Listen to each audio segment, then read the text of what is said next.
ఎప్పుడు ఎవరో ఒకళ్ళని ఏం చేసిద్దండి? ముళ్ళ చెట్టు గుచ్చుతా ఉంటుంది.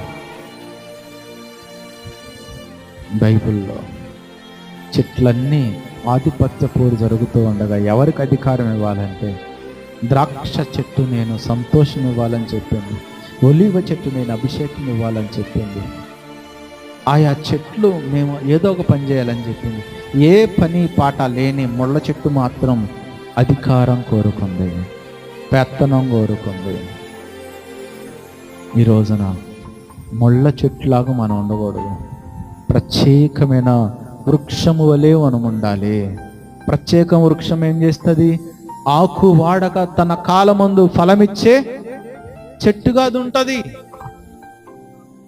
ఆకు వాడదు. ఏ కాలంలో ఏ ఫలాలు ఫలించాలో ఆ ఫలాలు